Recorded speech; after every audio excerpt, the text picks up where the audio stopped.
Hey, it's Benji Cole, son of Al Cole from CBS Radio and host of the syndicated talk show, People of Distinction. The talk that gives you an in-depth view of some of the most dynamic, intelligent, and successful people on the planet. Run to our website, alcoleenterprises.com for more info.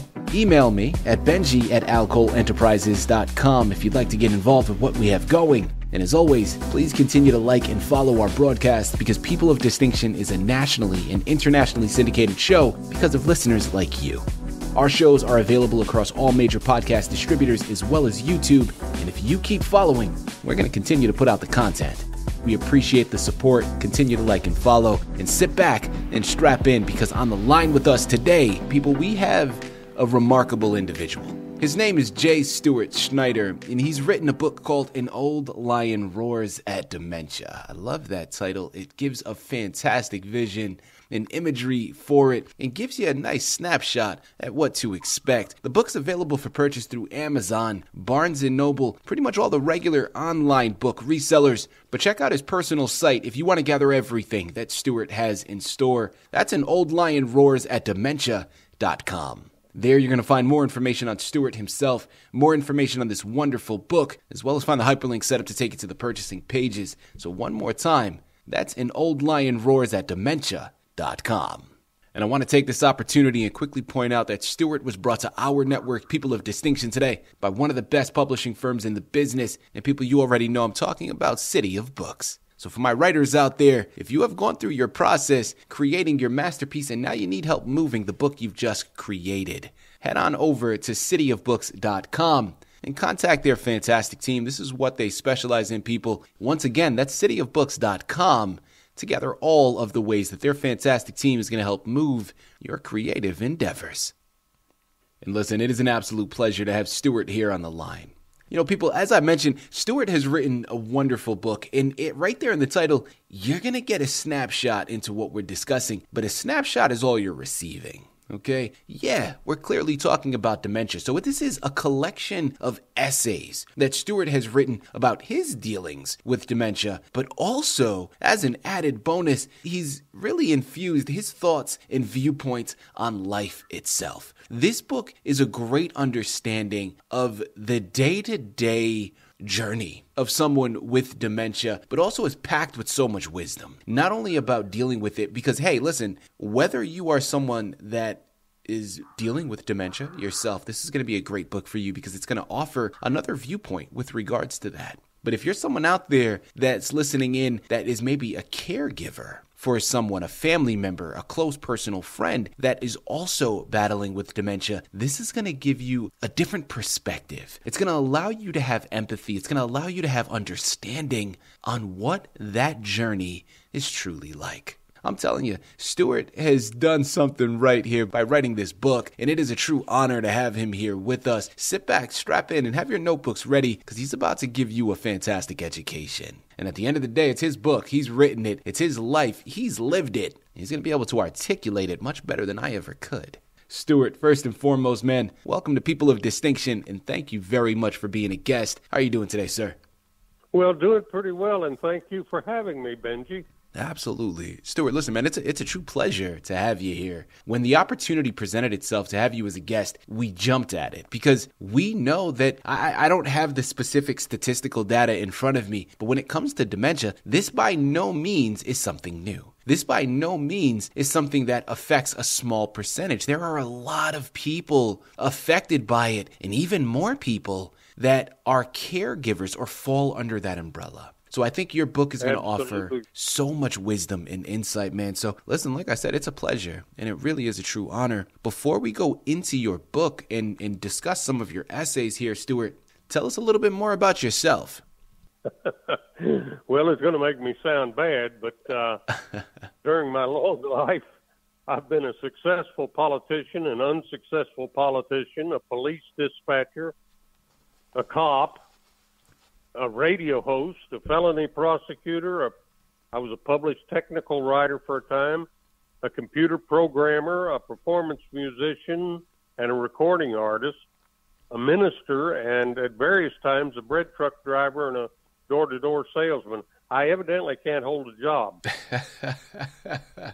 Well, you say you can't hold a job, Stewart. I look at that and I'm like, man, you are just a man with many talents. Right? You just have a lot to offer to the world, and you can't just do it in one particular fashion. I love it, man. Thank you very much. Well, this wasn't going to be my follow-up, Stewart, but you got to connect the dots for me. Your background is so eclectic.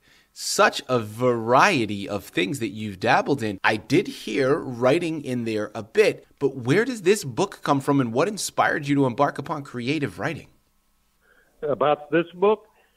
Well, it all started when I got the diagnosis of multi-infarct dementia, and it threw me into funk. That's not something you want to hear. Yeah. Dementia caused by inadequate supply of blood to the brain, typically a series of minor strokes leading to worsening cognitive abilities. Wow. And the outlook, they say in the literature, is poor. So, man, my first reaction was, I can't accept that, I'm going to, by an act of will, back this thing off. And that's when I started the book. I figured if I could put a book together, then I didn't have the disease that they were telling me I had. Yeah. Of course, that's foolish, and I roar a lot more humbly now. But that was my original thought, that I could somehow, by an act of will, make it go away. Mm-hmm. Stewart, let's go a little bit more in depth here. Talk to us about, in some of the toughest moments dealing with dementia, what did a day in the life of someone affected with it look like? Well, each day, of course, has multiple aspects to it, but for me, the most noticeable thing is my mind will recognize, whatever I'm looking at, I remember when and that's where it stops.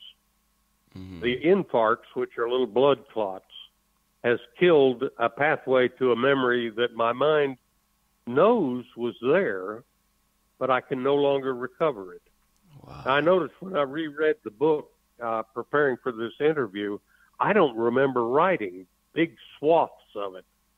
And the stories that I relate in those swaths, I don't remember having experienced. Now, I know I did. My mind says, remember there was no, I don't remember there was and my wife has to direct me. I've lived in the same town for 77 years. My wife has to direct me to get me to Walmart. I can't remember the way to Walmart. That will wear on you, Benji. That will wear on you. Absolutely. Stewart, thank you very much for the transparency, man. We truly appreciate it. Now, going a little bit further in depth, because I don't want to assume here, you know what happens when you do that. But going back to inspiration here, with regards to your book, would it be fair to say, or at least a portion of your inspiration and the purpose for writing it was maybe to jot down certain memories and certain things that had happened in your life to kind of protect yourself just in case if you did forget at a later point? Absolutely. And well said. People, again, I'm telling you, this is something you're going to want to pick up. Because here's the inevitable truth. This is something that affects so many people. It would be foolish for us to view this and think, well, that's not going to happen to me. And listen, I hope it doesn't. Nobody wants to receive the diagnosis of dementia. But I do think that it is important to understand what it looks like, what that day-to-day process is like, and grow to be prepared, right? Be informed. And like he said, right? I mean, he wrote this book not totally, but at least in part as a way of jotting down certain memories to protect himself from forgetting it one day. And I think that was very smart. I like the way you're saying it. I think a lot of people hear the word dementia, and the thought that pops into their head is an elderly person staring blankly at a wall. Mm-hmm. And it may come to that. I don't know. There's no way I can predict it. But obviously, I'm not an elderly person staring at a wall. I'm still able to function, but I am aware, oh boy, am I aware every day of how much that I have lost, how much mental acuity that I once had that is no longer mine to command. Yeah. People, I'm telling you again, it's Amazon, it's Barnes & Noble, it's in Old Lion Roars at Dementia.com. Head on over there today and pick up copies because this is a book you want to add to your shelf. Stewart, follow-up question, man. Let's try to utilize this now as a way of paying it forward. I know your book is littered with gems. There is so much there to be offered. People, you already know if you want to gather it all, you got to purchase your copies. There's no way around it. But since we have you here on the line, Stewart, what advice can you offer someone? Let's not even, well, actually, we're going to make it a two-part question. So let's start off, first and foremost, advice for someone else that maybe has just received a dementia diagnosis and their mind is wandering and they're not sure what it's going to look like, how it's going to manifest and develop. And I get it. It varies with each individual. So this is more of a personal take that could potentially be implemented with someone else, but there's no guarantee because everybody is different. But for that person that has just received that diagnosis, what are some words of wisdom or advice that you could offer them about what to expect on the journey ahead? I think the most important bit of advice I could offer is to fight with all your will against the sense of hopelessness. That perception that dementia means staring blankly at a wall is the first thing that's going to come into your mind, and it will stand there as a sentence and incur a sense of hopelessness. You've got to retain your hope. You've got to be able to find the glimmer of light under the basket, because there will always be a glimmer of light. Yeah. And unless you focus on that glimmer of light, all you're going to see is darkness. And I think that the best advice I could give is, okay, it's an unpleasant thing that you've been given, but it's not the end of the world. You're still kicking. And as long as you're kicking, you can still look for that glimmer of light. Mm-hmm. That's great advice. And listen, at the end of the day, it comes down to perception. Right. And people, you've heard me mention this a number of times on this podcast, and I get it. Listen, in the moment, it's not as easy as the words appear. I get it. But a lot of times I remember, I often use the story of when I was much younger. I remember being a hormonal teenager and, just looking at certain negative things that were happening in my life and just blowing it out of proportion, as teenagers generally do. And when I was doing that, all I could see, or all that was happening around me, it seemed, were negative acts, right? I got a flat tire, or I failed a class, or I did this, or I did that. And I started to realize that my perception, it's not that more negative things were happening to me. They were in the forefront of my mind because that's what I was focusing on. So it was like the inevitable was happening because I was just focusing so intently on that. Well, I remember thinking, well, if I shift my perception and I start to focus on the positive aspects around me, how that would change my overall mentality, therefore changing my perception, therefore changing my reality. And again, people, I get it. So well put. It's not as easy as that in the moment, Stewart, right? Like when we're going through it, man, we want anything but. Sometimes you got to fake it till you make it. But it is a process that once you implement it has immense positive results. Because what happened was when I started to shift my perception to the positive aspects, again, it's not like more positive things were happening in my life. It was now just in the forefront of my vision and my perception because I was intently looking for that. And I think that makes a big difference. I love what you're talking about here, Stewart. I want to stick with the same premise of offering tips, but now let's switch it from the person affected with dementia to the family members around them. You mentioned your wife a moment ago, a magnificent woman, I'm sure, and how she helps you in a town that you've lived in for the past 70 plus years, and she's helping you navigate to certain areas, right? Well, she does, yeah. From the family's perspective, from a caregiver's perspective, what are some words of wisdom or advice that you can offer them about how maybe to be more empathetic and more patient, or what to look out for with someone that has dementia? I think it requires enormous patience because one of my other little handicaps is I'm hard of hearing, and she sometimes loses it over that. If she's repeated the same thing 3 times. You know, my wife too, Stewart. I don't understand, man. My wife too. Yeah. But the point is that you've got to be patient enough to realize that the patient, for want of a better word, is doing the best he can, and he needs encouragement. The idea that my wife has to guide me around this town just frosts me. I just can't understand how that could be. But she does it without ever raising her voice or without ever making me feel small. And that's why she's practically perfect in every way. Yeah. Listen, people, that's a true partnership through and through, and that's really what you're looking for, right? Someone to have that patience and that empathy to understand. Because listen, as someone that, I don't have dementia myself, but I've had family members that have.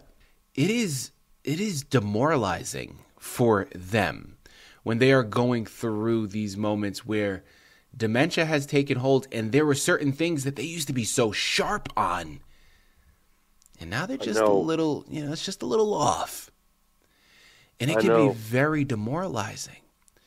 So, trying to maintain that patience and having that empathy to be there in support is so important. Listen, there was a lot of words of wisdom I'm sure you could have offered, Stewart, but you selected the best one, because I truly think that one is so important and really could help overcome a lot of obstacles. Because listen, at the end of the day, again, it's a partnership. I love that advice. People, you know what I love even more? We have discussed so much information here today, and yet we've barely scratched the surface. Like I mentioned, this book is a collection of essays about his dealings with dementia, but also his thoughts and view on life. And take it from me, someone that, I've been told a lot that I have an old soul. And I've gotten that a number of times throughout my life. And I always, when I hear that, I think back instantly to my grandparents. I think back especially to my grandmother, who growing up I spent so much time with. And unfortunately, I don't get to so much now because now I live on the West Coast. I was born and raised on the East Coast, and that's still where my family lives. But she has left an amazing impact on me and on my life, and so much wisdom that she has been able to impart. We do not. For me, it was my grandfather. That's beautiful. And the point that I wanted to make, Stewart, is as a society, man, for whatever reason, we don't cherish and appreciate the wisdom that our grandparents or even our elders hold. For whatever reason, sometimes we want to act as if we know everything, and we don't need that advice, and we don't need that assistance. And people, that is a crime, because there is so much wisdom that they are able to impart. And I'm tying it back here to your book, Stewart, because you are someone, man, that regardless of the things that you may have forgotten, the things that you have learned and still remember are gems, and they are incredibly valuable. This book is the precipice. Absolutely. Yeah, I'm sure. But people, this book is the precipice of so much, because it's going to help open your eyes to a lot. Well, it starts with An Old Lion Roars at Dementia through Amazon, BarnesandNoble.com, or An Old Lion Roars at Dementia.com. While you're at it, Stewart has another book you're going to want to pick up. Now, this one is a republication, so it's not released just yet, okay? You're going to see the older one there, but make sure you're going to get the most contemporary one available. That one is called The Lawyer's Tale, a ministry from a career lost. And that, again, is still in creation, but be on the lookout for it. Because if I know anything about Stewart, is this man has knowledge to impart, and that book is going to be just as valuable. So you know where to go. Head on over there today, pick up copies, get lost in all of these magnificent books. Stewart, this has been a true pleasure, man, an absolute delight. Thank you once again for being a guest on People of Distinction. Thank you, Benji, and be well.